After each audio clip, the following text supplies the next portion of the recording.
ഇന്നത്തെ വീഡിയോയിലേക്ക് എല്ലാവർക്കും സ്വാഗതം. ഇപ്പോൾ രാവിലെ ബ്രേക്ക്ഫാസ്റ്റ് ഉണ്ടാക്കുകയാണ്. ഇന്നത്തെ ബ്രേക്ക്ഫാസ്റ്റ് ഒരുമാതിരി എന്താ പറയുക, ഒരുപാടങ്ങ് ഹെൽത്തി ആയിപ്പോയി. ഇത്ര ഹെൽത്തി ആവണ്ടായിരുന്നെന്ന് പിന്നെ തോന്നി. കടല വേവിച്ചിട്ടുണ്ടായിരുന്നു. അപ്പോൾ അത് വെച്ചിട്ട് ഞാൻ കറിയും പുട്ടും ഉണ്ടാക്കാമെന്ന് വിചാരിച്ചത്. പക്ഷേ അത് വേണ്ട, എനിക്ക് കടല വേവിച്ച് തന്നാൽ മതിയെന്ന് പശുക്കുട്ടി. അപ്പം വെറുതെ കുറേ ദിവസം കൊണ്ട് ഈ സ്വീറ്റ് പൊട്ടറ്റോ ഇരിക്കുക. ഓരോ ദിവസം ഞാൻ എടുക്കും, തിരിച്ച് വെക്കും. എന്തെങ്കിലുമൊക്കെ ഉണ്ടാക്കി കൊടുക്കണമെന്ന് വിചാരിക്കും. പിന്നെ അങ്ങ് മടി പിടിക്കും. അങ്ങനെ ഇന്ന് അതും കൂടെ സ്റ്റീം ചെയ്ത് ഈ ഒരു സാലഡ് പോലെ ആക്കി കൊടുക്കുകയാണ് കേട്ടോ. കുറച്ച് നാരങ്ങാനീര്, ഉപ്പ്, പിന്നെ ലെറ്റ്യൂസ് ഉണ്ടായിരുന്നു. ലെറ്റ്യൂസും കുറച്ച് പർപ്പിൾ കളർ ക്യാബേജ് എല്ലാത്തിനെയും കൂടെ അരിഞ്ഞിട്ട്, ഇനി വീട്ടിൽ എനിക്ക് തോന്നുന്നു ഇനി ഫ്രിഡ്ജിനകത്ത് ഒന്നുമില്ലായിരുന്നു, കൈ കിട്ടിയതെല്ലാം ഞാൻ അരിഞ്ഞിട്ടിട്ടുണ്ട്. അങ്ങനെ ഉപ്പും കുറച്ച് നാരങ്ങാനീര്, പെപ്പറൊക്കെ ഇട്ട് കൊടുത്തിട്ട് ഒന്ന് മിക്സ് ചെയ്തെടുത്തു. ടേസ്റ്റൊക്കെ അടിപൊളിയായിരുന്നു. പക്ഷേ ഭയങ്കര ഫില്ലിങ്ങാണ് കേട്ടോ. ഈ പൊട്ടറ്റോയും കടലയില്ല, കടല ഓൾറെഡി നമുക്കറിയാമല്ലോ, കുറച്ച് കഴിക്കുമ്പോഴേ നിറയും. പിന്നെ അതിൻ്റെ കൂടെ പൊട്ടറ്റോ കൂടെ ആയപ്പോൾ പിന്നെ പറയണ്ട. ഇന്നത്തെ ഒരു ഹെൽത്തി ബ്രേക്ക്ഫാസ്റ്റ് ആയിരുന്നു. അങ്ങനെ ഇനിയിപ്പോൾ രാവിലത്തെ സ്കൂളിലേക്ക് കൊടുക്കാനുള്ള എഗ്ഗിൻ്റെ വെറൈറ്റിയാണ് കേട്ടോ. ഞാൻ മിക്കവാറും പരീക്ഷിച്ച് ഒരു വഴിയാവും. ചപ്പാത്തിക്ക് അകത്ത് ഞാൻ ഫില്ല് ചെയ്ത് വെച്ചും ചപ്പാത്തിയുടെ പുറത്ത് ഞാൻ ഫില്ല് ചെയ്ത് കൊടുക്കും. എനിക്ക് ഓരോ സമയത്ത് ഓരോ മൂഡാണ്. എങ്ങനെയെങ്കിലും കുറച്ച് വെജിറ്റബിൾസൊക്കെ ഉള്ളിൽ പോകണമെന്ന് വിചാരിച്ചിട്ടാണ് കേട്ടോ ഇതിൻ്റെ ഉള്ളിൽ ഇങ്ങനെ സ്റ്റഫ് ചെയ്തൊക്കെ കൊടുക്കുന്നത്. അങ്ങനെ അതൊക്കെ കൊടുത്ത് അവരെയൊക്കെ പറഞ്ഞു വിട്ടു. അപ്പം കുറേ വേസ്റ്റും കാര്യങ്ങളൊക്കെ കൊണ്ടിടാനുണ്ടായിരുന്നു. ഏട്ടനുള്ള ദിവസമാണ്, ഏട്ടൻ കൊണ്ടുപോയി ഇട്ടോളും കേട്ടോ. ഇതിപ്പോൾ ഏട്ടനില്ലാത്തത് കൊണ്ട് ഇതെല്ലാം നമ്മൾ തന്നെ ചെയ്യണം. അപ്പം ആ പണികളൊക്കെ ചെയ്തുകൊണ്ടിരിക്കുകയാണ് കേട്ടോ. പിന്നെ കുറച്ച് എന്താ പറയുക, വെയിലൊക്കെ ഒന്ന് കാണുന്നുണ്ട്. ഇന്നലെ ഭയങ്കര കാറ്റും മഴയായിരുന്നു. അന്ന് കൊടുങ്കാറ്റ് വന്ന സമയത്തുകൊണ്ട് ഈ സാധനങ്ങളൊക്കെ ഇളകിപ്പോയി. എവിടെയാണെന്നൊന്നും അറിയത്തില്ല. ഇവിടുത്തെ രണ്ടെണ്ണം ഉണ്ട്. ഇവിടെയൊക്കെ കണ്ട കുറേ ദിവസമായി തൂത്തിട്ട്. ഇവിടെ ഒരെണ്ണം ഇവിടെ കിടപ്പുണ്ട്.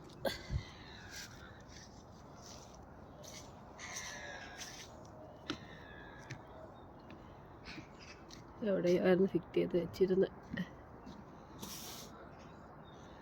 ആണിയൊക്കെ പോയെന്ന് തോന്നുന്നു.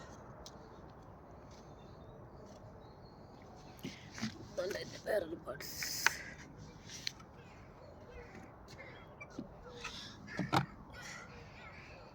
കുറച്ച് ആകാശമൊക്കെ തെളിഞ്ഞിരിക്കുന്നത് കണ്ടപ്പോൾ ഞാൻ വിചാരിച്ചു എന്നാൽ പിന്നെ ഇവിടുത്തെ പായലൊക്കെ ഒന്ന് തൂത്ത് കളയാമെന്ന്. അപ്പോൾ ഇവിടെ ഇങ്ങനെ എന്നും ഈ മഴ പെയ്യുന്നത് കൊണ്ട് റൂഫിൻ്റെ മേളിലൊക്കെ നല്ല പായലായിരിക്കും കേട്ടോ.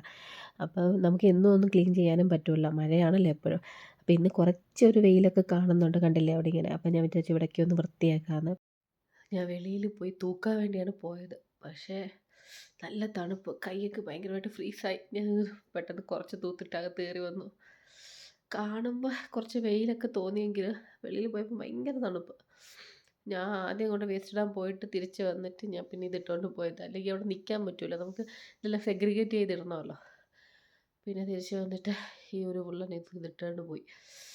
അപ്പോൾ ഞാൻ ശരി വെയിലൊക്കെ കാണുന്ന കുറച്ചൊന്ന് വൃത്തിയാക്കാമെന്ന് വിചാരിച്ചാൽ നടക്കില്ല. കൈയൊക്കെ ഭയങ്കരമായിട്ട് മരവിച്ച് പോയി. നല്ല ഇങ്ങനത്തെ സൂചി വെച്ച് കുത്തുന്ന പോലുള്ള വേദന.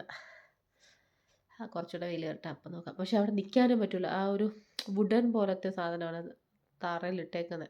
അപ്പോൾ അതിൽ ഐസ് വീണിട്ട് ചെരുപ്പ് കൊണ്ട് തെന്നുന്നുണ്ട്. റിസ്ക് എടുത്ത് പോയി തൂത്ത് വാരിയിട്ട് എവിടെയെങ്കിലും മറിഞ്ഞടിച്ച് വീണിട്ട് ഇനി അതൊരു പണിയാവണ്ട. നമുക്ക് വീട്ടിലത്തെ പണികളൊക്കെ ചെയ്യാം. നല്ല വെയിൽ വരുമ്പോൾ മതി. കാരണം ഇവിടെ വെളിയിൽ വിൻ്റർ വന്നു കഴിഞ്ഞാൽ ആരും ഒന്നും ചെയ്യാറില്ല കേട്ടോ. എല്ലാവരും സമ്മർ ടൈമിലാണ് പുല്ല് വെട്ടലും ക്ലീനിങ്ങും കാര്യങ്ങളും ചെടി നടയിലും ഒക്കെ. വിൻ്റർ ആയി കഴിഞ്ഞാൽ പിന്നെ ആരും ആ ദേശത്തോട്ടേ തിരിഞ്ഞ് ആ ബാക്ക്യാർഡിലോട്ടേ പോകാറില്ല.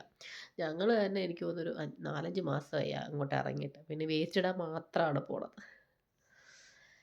അപ്പം പോയി ഇനി അടുത്ത പണി നോക്കട്ടെ.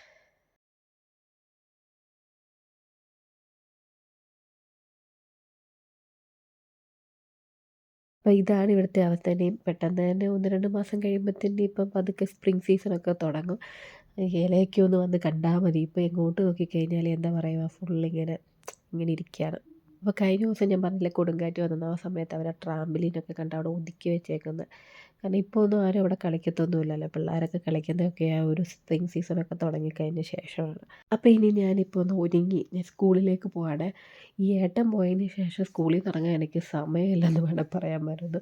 എന്നും എന്തെങ്കിലുമൊക്കെ കാണും. ഇന്ന് പേരൻറ്റ്സ് ടീച്ചേഴ്സ് മീറ്റിംഗ് ആയിരുന്നു കേട്ടോ. അപ്പോൾ ഇന്ന് വിവാൻകുട്ടി വരുന്നില്ലെന്ന് പറഞ്ഞു. അപ്പോൾ അതുകൊണ്ട് ഞാൻ അവന് വൈകിട്ട് വന്ന സമയത്ത് ഒരു പാൻ കേക്കൊക്കെ ഉണ്ടാക്കി കൊടുത്തതിന് ശേഷം ഞാൻ സ്കൂളിലേക്ക് പോവാണ്. ഞാൻ കുറച്ച് ഏർലി ആയിട്ടുള്ള സ്ലോട്ട് തന്നെ ബുക്ക് ചെയ്തിരുന്നു കേട്ടോ. അപ്പോൾ എന്നെ നോക്കിയതുകൊണ്ട് വർഷക്കുട്ടി അതുകൊണ്ട് അവിടെ നിൽപ്പുണ്ടായിരുന്നു. പെട്ടെന്ന് വാ സമയമായി എന്നൊക്കെ പറഞ്ഞിട്ട്. അപ്പോൾ നേരത്തെ നമ്മൾ ബുക്ക് ചെയ്ത് വെച്ചിട്ടാണ് പോണത് കേട്ടോ. എല്ലാം 5-10 മിനിറ്റ് ഗ്യാപ്പിലാണ് ഓരോ ടീച്ചറിൻ്റെ അടുത്ത റൂമിലേക്ക് ഓടേണ്ടത്. അപ്പോൾ ഒരു ടീച്ചർ ഗ്രൗണ്ട് ഫ്ലോറിലാണ് ഇരിക്കണമെങ്കിൽ അടുത്ത ടീച്ചർ ചിലപ്പം തേർഡ് ഫ്ലോറിലായിരിക്കും. പെട്ടെന്ന് കയറി മേളിൽ പോകണം. അങ്ങനെ ഓരോ ടീച്ചർമാരെ ഞങ്ങൾ ഓടി നടന്ന് കണ്ടുകൊണ്ടിരിക്കുകയാണ് കേട്ടോ. അപ്പം ഓരോരുത്തരെയും കാണുമ്പോഴും എല്ലാവരും നല്ല അഭിപ്രായങ്ങളൊക്കെയാണ് പറഞ്ഞത്. ഭയങ്കര സന്തോഷം തോന്നി. വളരെ നന്നായിട്ട് പഠിക്കുന്നുണ്ട്, ഒരു കുഴപ്പമില്ല എന്നൊക്കെ പറഞ്ഞു. അങ്ങനെ ഞങ്ങൾ ഓടി നടന്ന് ടീച്ചർമാരെയൊക്കെ കണ്ട് കഴിഞ്ഞപ്പോഴത്തേനും സമയം ഏകദേശം 6:30 മണിയായി കേട്ടോ. അപ്പോൾ ഇവിടെ വെളിയിൽ വന്നപ്പോൾ എന്തുകൊണ്ട് ഇവിടെ സുംബ ക്ലാസ് നടക്കുന്നുണ്ടായിരുന്നു. ഇവിടെ ഒരു മഴ കഴിഞ്ഞിട്ട് നിൽക്കുകയാണ് കേട്ടോ. ഇവിടെ പിന്നെ മഴയൊന്നും ആർക്കും ഇപ്പം ഒരു നോട്ടമേ ഇല്ല. എല്ലാവരുടെയും പാർട്ട് ഓഫ് ദ ലൈഫായി. അങ്ങനെ തിരിച്ച് ഞങ്ങൾ ടാക്സി ബുക്ക് ചെയ്ത് വന്നു കേട്ടോ. ഒരുപാട് നേരം കാണിക്കുന്നുണ്ടായിരുന്നു ബസ്സിന്. അപ്പം വിവാൻകുട്ടി തന്നെയല്ലേ ഉള്ളൂ. അങ്ങനെ തിരിച്ച് വീട്ടിലെത്തി. അപ്പോൾ രാത്രിയിലത്തേക്കുള്ള ഫുഡൊന്നും ഉണ്ടാക്കാതാണ് ഞാൻ പോയത്. അപ്പോൾ ഇന്ന് വർഷക്കുട്ടിയുടെ ദിവസമായതുകൊണ്ട് അവളുടെ ഇഷ്ടത്തിനായിക്കോട്ടെ ഇന്നത്തെ ഡിന്നറെന്ന് വിചാരിച്ചു. അപ്പോൾ അവളാണ് പറഞ്ഞത് നമുക്കിന്ന് സ്പെഗറ്റി ഉണ്ടാക്കാമെന്ന്. അവൾക്ക് പാസ്തയും ഭയങ്കര ഇഷ്ടമാണ്. പാസ്ത എൻ്റെ കയ്യിലില്ലായിരുന്നു. സ്കൂളിൽ പോയി നല്ല ഫീഡ്ബാക്കൊക്കെ കിട്ടിയതിൻ്റെ ഒരു സന്തോഷത്തിലാണ് ഞാൻ ചോദിച്ചത് എന്തുണ്ടാക്കി തരണമെന്ന്. അപ്പോൾ അങ്ങനെയാണ് ഞാൻ ഈ സ്പെഗറ്റിയിൽ എത്തിയത് കേട്ടോ. നമ്മുടെ മക്കൾക്ക് കിട്ടുന്ന അംഗീകാരത്തിന് നമ്മളും ചെറിയ രീതിയിൽ അവരെ ഒന്ന് പ്രോത്സാഹിപ്പിക്കുന്നത് നല്ലതാണ് കേട്ടോ. എന്ന് വെച്ചാൽ വലിയ വലിയ ഗിഫ്റ്റ് വാങ്ങിച്ചു കൊടുത്ത് പ്രോത്സാഹിപ്പിക്കണമെന്നൊന്നുമല്ല പറയുന്നത്. ഇതുപോലെ കുഞ്ഞു കുഞ്ഞ് ഇഷ്ടങ്ങളൊക്കെ ഉണ്ടാവുമല്ലോ അവർക്ക്. ചിലർക്ക് ഫുഡിനോടായിരിക്കും ഇഷ്ടം, ചിലർക്ക് എവിടെയെങ്കിലും കൂട്ടിക്കൊണ്ട് പോകുന്നതായിരിക്കും ഇഷ്ടം, ഔട്ടിങ്ങൊക്കെ. അപ്പോൾ അതുപോലെ എന്തെങ്കിലുമൊക്കെ കുഞ്ഞു കാര്യങ്ങളൊക്കെ ചെയ്ത് കൊടുത്ത് അവരുടെ കൂടെ നമ്മൾ നിൽക്കുകയാണെങ്കിൽ അവർക്ക് ഒരുപാട് സന്തോഷമാകും കേട്ടോ. അവർ വീണ്ടും നല്ല കുട്ടികളായിട്ട് വളരാൻ ശ്രമിക്കും. അപ്പം നമ്മൾ എന്താണ് തെറ്റ് ചെയ്യുമ്പോൾ അവരെ വഴക്ക് പറയുന്ന പോലെ നല്ലത് ചെയ്യുമ്പോൾ അവരെ ഒന്ന് കെട്ടിപ്പിടിച്ചൊരു ഉമ്മയൊക്കെ കൊടുക്കുക, ഒരു കൺഗ്രാറ്റ്സ് ഒക്കെ പറയണം കേട്ടോ. അപ്പോൾ ഇതൊക്കെ എല്ലാവരും ഇപ്പോൾ ചെയ്യുന്നുണ്ടായിരിക്കും. ഇന്നെന്തോ എനിക്കിത് ഇവിടെ പറയണമെന്ന് തോന്നി. അപ്പോൾ എത്ര പേര് എന്നോട് യോജിക്കുന്നുണ്ടെന്നുള്ളത് ഒന്ന് കമൻറ്റ് ചെയ്യണേ. അപ്പോൾ വീഡിയോ കണ്ടുകൊണ്ടിരിക്കുന്നവർ ഇപ്പം തന്നെ ഒന്ന് ലൈക്ക് ചെയ്തേക്കണേ. പുതുതായിട്ട് കാണുന്നവർ ഒന്ന് സബ്സ്ക്രൈബ് കൂടെ ചെയ്തേക്കണേ.